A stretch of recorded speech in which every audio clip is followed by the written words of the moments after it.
I have a model sent in here by Oussama, and Oussama says, "Hi, I am looking for feedback mainly for the anatomy of the face and also some tips on how to make the face appealing.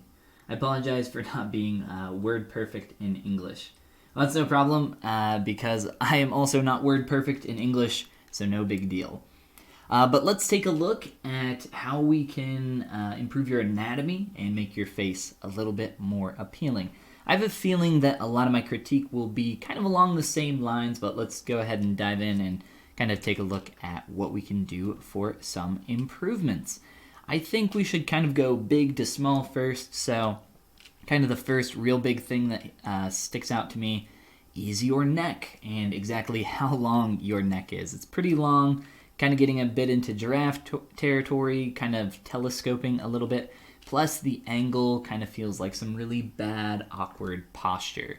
So I would take a look at that area, and I really can't fault you too much for it because honestly, your body, you didn't spend like a ton of time on this. I can tell just by looking at it.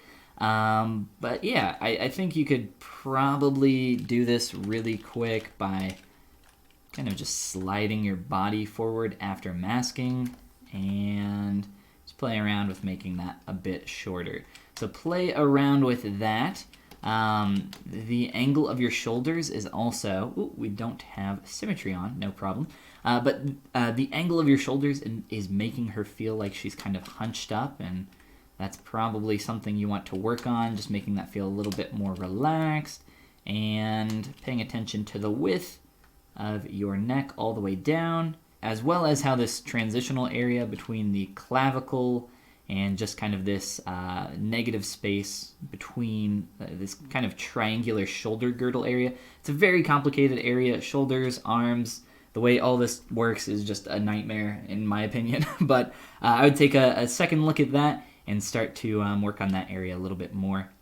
After, of course, shrinking your neck down and playing with just making that feel a little bit less like it's kind of poking forward. I think that'll help get it more into an appealing state, which is one of the things that you were asking about, and it just kind of sticks out and looks a bit awkward.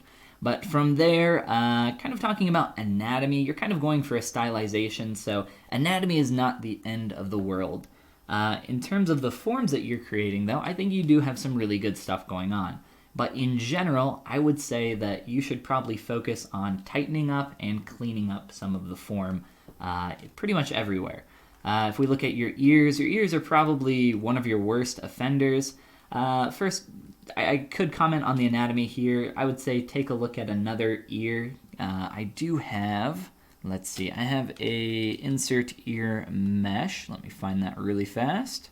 Let me show you what that ear looks like really quick. So this is just a really simplistic, basic ear, but you got kind of this weird shape going on here, kind of in this no man's land where your ear canal should be. So I would say take another look at some reference for that. I would not recommend using this as reference. This is just a very simplistic, basic ear that I use as kind of a starting point for a lot of different stuff. But look at some real reference and try to get in there and fix some of that up. But what I do want to comment on, other than that, is just how kind of dirty your mesh is, and the surface is just kind of getting all over the place. So what you want to do is probably come in here, use your subdivisions to your advantage, and come through with a light, smooth brush, and just start kind of cleaning up some of these areas where it's a little bit all over the place.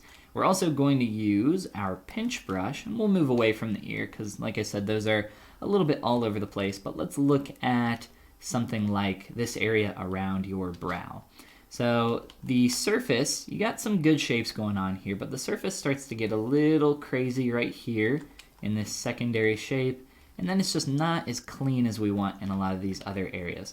So I'll step down through, or up and down through your subdivision levels and start to use my pinch brush and smoothing and just start to kind of clean and transition some of these a little bit better.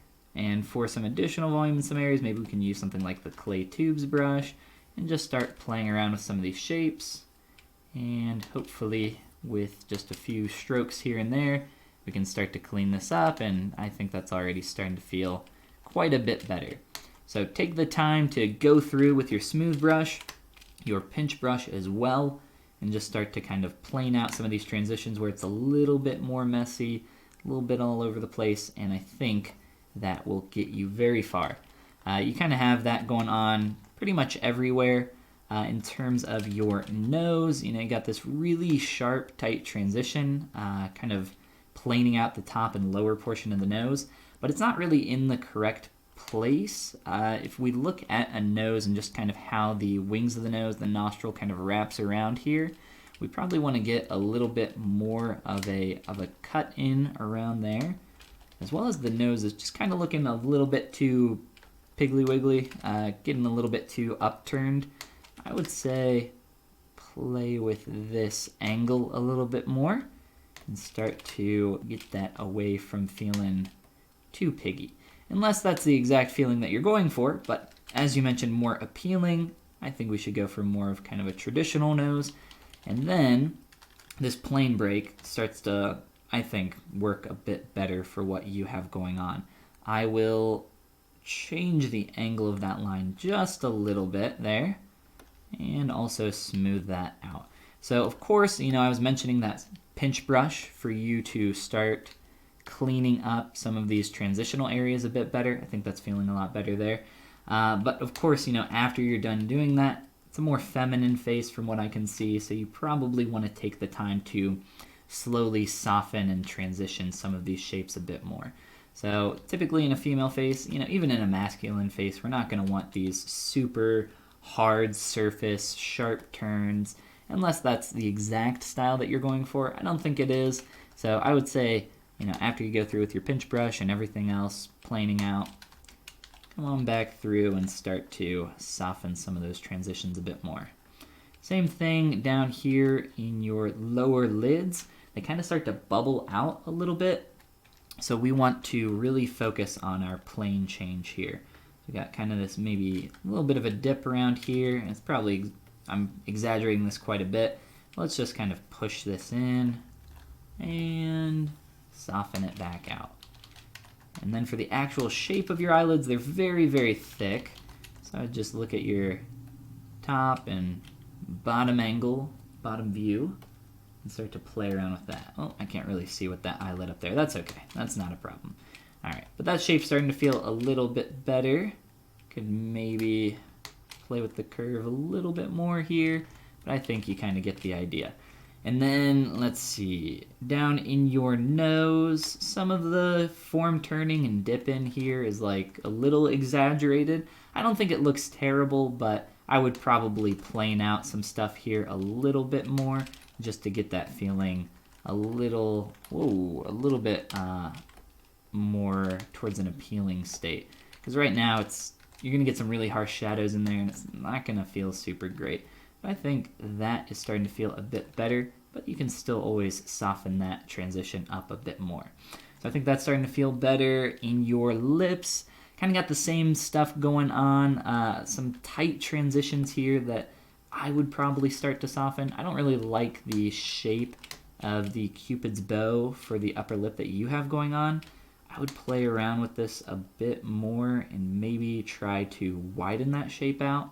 Let's see. Let's play around with your lips a little bit and see what we can find. I think a lot of actually what I don't like about your upper lip is mainly that we're lacking the 3 distinct separations between that upper lip. So I would look up some reference. Here in the lower lip, you have these 2 kind of what I always call the pillows of the lips, right? We have these 2 major shapes down there. And I think that looks nice. I think you got some good stuff going on there. I would probably kind of play around with the shape here a bit more. But then for the upper lip, we kind of just have this singular flowing shape, whereas more so what we want, it's going to be a little tough to do this because your geometry is all connected up. Let's see, maybe I can do a control click and drag with my transpose line. Ooh, that worked pretty well. All right, so let's step on up there. Got a nice selection. Awesome, that's exactly what I wanted. And then essentially what we want to do is separate into the 3 major sections here. So let's go ahead and just grab maybe a pinch brush or something. If we look at this from an extreme angle like this, you can just see the shape of your lips really is not correct, not what we want to see. It's starting to bulge out awkwardly right here, and that just feels really weird. So I'll kind of push those back in and grab a pinch brush and maybe just start screwing up your geometry here. Kind of just pushing, pulling, tightening that up. Kind of define the 3 pillows of the lips up top, and I will exaggerate these, hopefully enough that you can see what we're aiming for. And get a little bit more there. Sure. All right, so that's super exaggerated, but hopefully you can kind of see the 3 major sections that we're looking for, left, right, and middle.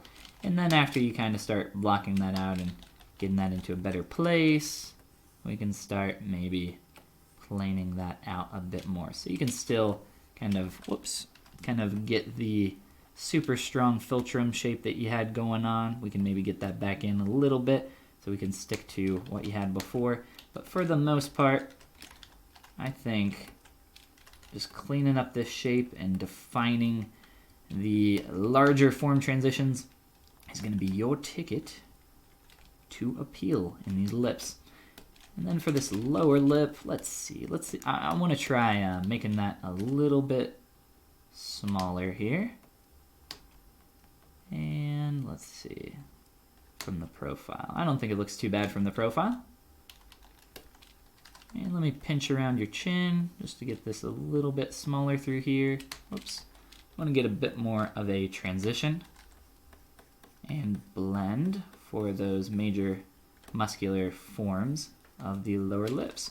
So I'm just using the pinch brush, holding the Alt key, and voila, we're starting to get there. So obviously, you know, very tight, very strong. Then you go back through and start to soften and fix that up a bit. Same thing going on here with the corners of the lips, just a little undefined. So what I recommend using is the Move brush with AccuCurve. It's under Brush Curve in the Brush Curve menu. Kind of push in real deep on those inner mouth corners. And I really recommend making a mouth bag. I recommended this in another recent critique, and I think that'll help you out. I have some videos on that if you want to check that out, or if you have more questions, maybe comment below, and I can link you to something. But yeah, it really helps you be able to work on the volume and fleshy feeling by pushing in on those corners for your mouth. And doing a mouth bag in general is just very, very helpful for working on that area. It's very tough for me right now to work with the geometry that we have here, just because, you know, it's all one solid piece and just tough to get in here and start working on this. But when it's separated and when you have a mouth bag, it starts to get a lot easier. You can get in here and really work on the inner portion of your lips and get in on this corner and start to really work on the fleshy feel. But this line kind of pulling into that inner corner, that is exactly what we're looking for. So we want to exaggerate that kind of good stuff. And then of course, you know, come through here and blend this out. But we got some stars right here, which always makes sculpting just a complete pain in the butt. So I would say that would be my recommendation. Go the mouth bag route and start playing around with getting that to feel a bit more fleshy in that area.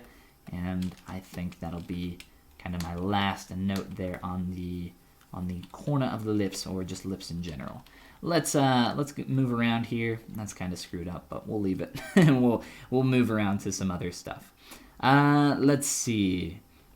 In terms of just larger face planar changes, I like what you've done with the cheekbones, but if we look at the profile, I'm wondering, let's step down and use our Move brush. Make sure AccuCurve is off. Let's just play around with your profile a little bit more. It's just feeling a little bit too flat to me. And for the cheekbones, if I can, I like to just kind of plane these out just a little bit more. Make sure that we're getting a defined edge there. And I would say from the profile, it's just getting a little bit too rounded for my liking. So if we can start to flatten that out a bit more, kind of get more to that thin face style that you have going on. Kind of liking that a bit more. Let me just plane out a couple more areas. Figure out what's going on here with your head shape. I think for the most part you're pretty good here, but your head might be a little bit too small in the back. Might want to experiment around with that. And really other than that, I think there's some good forms going on here. Just a matter of kind of cleaning up and tapering some of that. And I think that'll get you really far. I would say your eyelids are for sure out of order. And by out of order, I mean that your lower eyelid is sticking out further than your upper eyelid. That's definitely something that you really want to focus on. Can make your eyes look super derpy. So I am going to slide your lower eyelid back and try to get a little bit more depth in that inner corner. And then I will take your eye and just slide her back a little bit. Just make sure we're getting a nice fit. All right, and looking at this from the 3/4 view, we're maybe getting a little bit too much of a negative cavity in this area underneath, kind of flowing between the eye and the cheekbone. So you might want to play around with the volume there as well. I'll leave that up to your discretion. And jawline is a little bit all over the place. I would maybe just define this up a little bit better, like especially right through here. You got this kind of weird plane change going on, so I would just sharpen that up a bit and then also work on the transition betwixt your neck and kind of just skull shape in general. There's some really sharp transitions going on here that we probably want to spend a fair amount of time blending. So we kind of have like this no man's land right here where we have this really sharp shelf going from the jaw and in and then down the neck. So it feels really kind of awkward and just kind of stuck on. So take some time to fill in the volume around this area, connect that back up, and obviously I think that'll be a lot easier once you work on your neck a bit more, and just kind of working on that connection in general. But I think that's really about it in terms of what I would say are the major things that I think you should kind of focus on to push this more into a appealing state. Start playing with those few things, and I think I'm just gonna play around and noodle with this a little bit longer and try to push this a little bit farther. Let's see what we can do. All right, so I spent about 5 more minutes there just kind of noodling and playing around with some of your form, and there is the previous, and here is after just kind of going through and cleaning up a few more things, kind of playing around with a couple additional just quick form changes. So again, I think a lot of what you need to do is just kind of clean up and tighten some of your form and start to soften and transition some of that a little bit better. But yeah, I think you got some good stuff going on here. You got a really great start. Clean it up, take it to that next level, and I look forward to seeing some more stuff from you in the future.